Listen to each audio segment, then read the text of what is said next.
ফিলিস্তিনের অবরুদ্ধ গাজা উপত্যকার মধ্যাঞ্চলে বৃহস্পতিবার ভোরের দিকে ইসরায়েলি বিমান হামলায় ৫ ফিলিস্তিনি সাংবাদিক নিহত হয়েছেন। এই সাংবাদিকরা আল কুদস টুডে চ্যানেলের কর্মী ছিলেন। ইসরায়েলি সেনারা নিহতদের জঙ্গি সদস্য হিসেবে চিহ্নিত করেছে, তবে এই দাবির পক্ষে কোনো প্রমাণ দেয়নি তারা।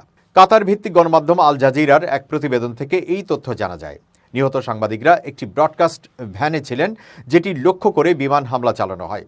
হামলার সময় গাড়ির গায়ে স্পষ্টভাবে প্রেস বা গণমাধ্যম লেখা ছিল। ইসরায়েলি সেনারা এই হামলাটি নিশ্চিত করে দাবি করেছে তারা ফিলিস্তিনের ইসলামিক জিহাদ সংগঠনের একটি জঙ্গি সেলকে লক্ষ্য করে হামলা চালিয়েছে, তবে এর পক্ষে তারা কোনো প্রমাণ বা তথ্য উপস্থাপন করতে পারেনি। নিহত ফিলিস্তিনি সাংবাদিকদের মধ্যে ছিলেন ফাদি হাসুউনা, ইব্রাহিম আল শেখ আলী, মোহাম্মদ আল্লাদাহ, ফয়সাল আবু আল কুমসান ও আয়মান আল জাদি। নিহত আয়মান আল জাদির স্ত্রী আল আওদা হাসপাতালের সামনে তার প্রথম সন্তানের জন্য অপেক্ষা করছিলেন যখন এই হামলা হয়। হামলার সময় অপর সাংবাদিকরা ভ্যানের ভেতরে ঘুমাচ্ছিলেন।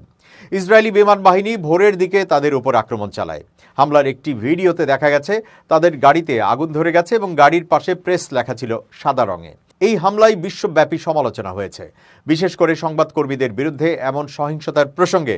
আন্তর্জাতিক মানবাধিকার সংগঠনগুলো এই ঘটনার তদন্ত দাবি করেছে এবং সাংবাদিকদের নিরাপত্তা নিয়ে উদ্বেগ প্রকাশ করেছে।